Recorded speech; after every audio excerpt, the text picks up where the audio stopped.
Mission 2027 अंतर्गत विदर्भाची 120 वर्षाची प्रलंबित मागणी कायमस्वरूपी निकाली काढण्याच्या दृष्टीने जनजागरणाचा कार्यक्रम चालवला। या निमित्ताने गावागावापर्यंत ही मुवमेंट पोहोचावी म्हणून काही महत्त्वाचे 6 मेळावे घेण्यात आले। एक अमरावतीत झाला, दुसरा चिखलदऱ्यात झाला, तिसरा कारंजात झाला, चौथा गडचिरोलीत झाला, पाचवा गोंदियात झाला, 6वा भंडाऱ्यात झाला।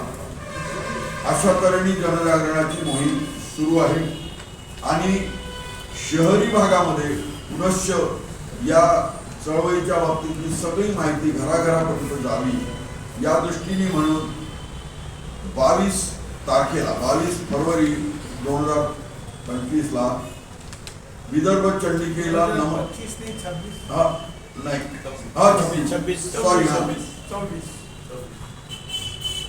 25 का भूल जाने का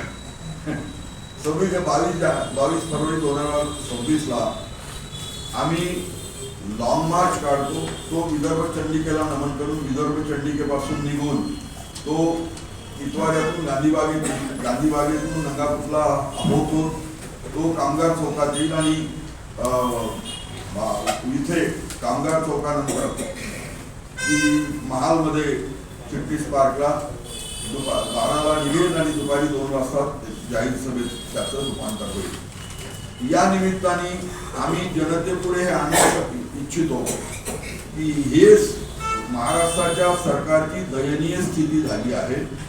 त्यामुळे आज जो आमचा 75,000 कोटीचा अनुशेष आहे, 60,000 कोटीचा हा सिंचनाचा, ज्यामुळे आमची 131 धरणं पूर्ण व्हायचे, 14 लाख हेक्टर जमीन पाण्याखाली यायची आहे, ती येऊ शकत नाही। शिवाय सार्वजनिक आरोग्य, शिक्षण, पिण्याचं पाणी, ग्रामविकास, आदिवासी विकास, रस्ते या भागातला 15,000 कोटीचा अनुशेष भरून काढू शकतो। याचं कारण असं आहे की महाराष्ट्र सरकारचं चालू वर्षाचं जे आर्थिक महसुली उत्पन्न आहे ते 5,60,963 कोटी रुपयाचं आहे। महाराष्ट्र सरकारच्या अर्थसंकल्पानुसार या 31 मार्च पर्यंत खर्चाला लागणार आहे वर्षभराच्या 6,06,855 कोटी। चालू वर्षाचा जो अर्थसंकल्प आहे तो जवळजवळ 45,000 कोटी रुपये चुकीचा आहे। 31 मार्चला राज्य सरकारवर कर्जाचा डोंगर होता, हा 7,32,000 कोटीचा। त्यावर द्यावं लागणारं व्याज सरकारने जाहीर केलं होतं अधिवेशनात, ते होतं जवळजवळ 56,727 कोटी। बजेट मंजूर झाल्यावर लाडक्या बहिणीचे हप्ते देण्यासाठी सरकारने परत 13,000 कोटीचं कर्ज घेतलं। त्यानंतर 1,32,000 कोटीचं कर्ज घ्यायला परवानगी मागितली। आतापर्यंत 9,30,000 कोटीचं कर्ज घेतलंय। आता परवा शक्तीपीठ मार्गासाठी 20,000 कोटीचं कर्ज परत मिळवलं आहे, 8.8% व्याजाने जास्त दर आहे आणि जे राहिलेलं 33% कर्ज आहे तेही मंजूर आहे, तेही मिळणार आहे। म्हणजे राज्यावर कर्जाची राशी होणार आहे 9,83,727 कोटी आणि सरकारला काही लायबिलिटी डिस्चार्ज करायचे आहे।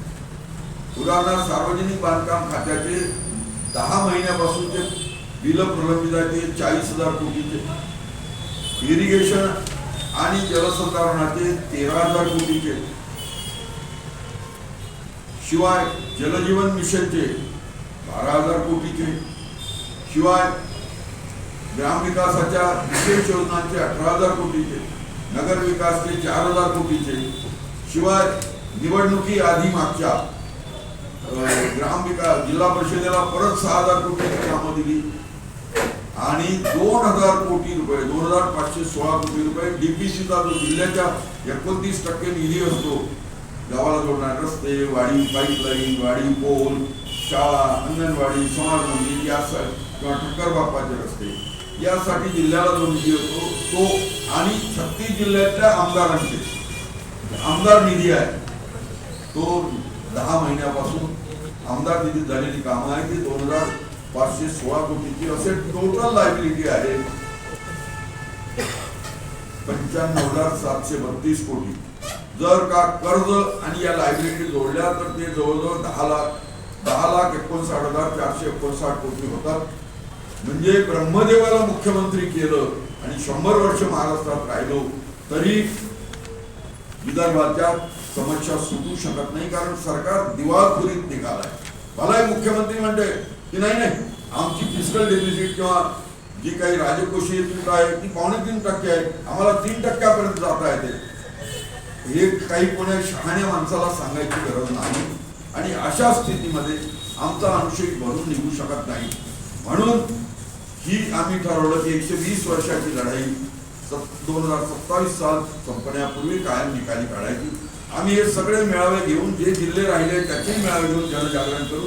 120 तालुक्यात गावागावामध्ये चळवळीचं दोन वर्षात पोहोचू आणि 27 साल आधी आम्ही सगळं मग युद्धात आणि प्रेमात सगळं क्षम्य असतं म्हणून जाहीर करू की शूरवीर जंगामारी लढे के जितेंगे या तऱ्हेने करू आणि जो जे वांछिल तो ते लाहो प्राणी जातं अशा तऱ्हेचं हे आंदोलन आम्ही पुढे नेऊ.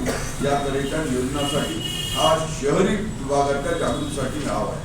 हा मेळावा आम्ही 16 तारखेला ठेवला होता, 16 डिसेंबरला, कारण हा 2 महिने आधी ठरला. जेव्हा राज्य शासनाने 8 डिसेंबर ते 19 डिसेंबर अशा दिवाळी अधिवेशनाचा 2 हप्त्याचा कार्यक्रम जाहीर केला होता आणि मग परत निवडणुकीचं निमित्त करून तो 2 हप्त्याचा 1 हप्ता केला. शनिवार रविवार 2 दिवस वाढवले, 5 अधिक 2 दिवस 7 दिवस काम चाललं.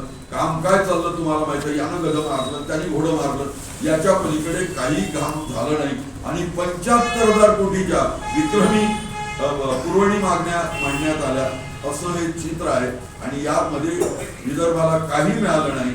म्हणून समितीच्या वतीनं व्हेरायटी चौकामध्ये निषेध आंदोलन सुद्धा करण्यात आलं सरकारच्या विरोधात.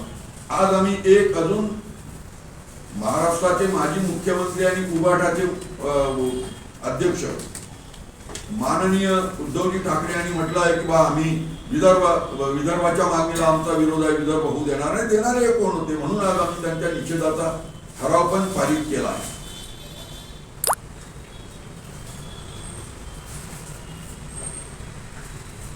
माझं निवेदन सांगतो.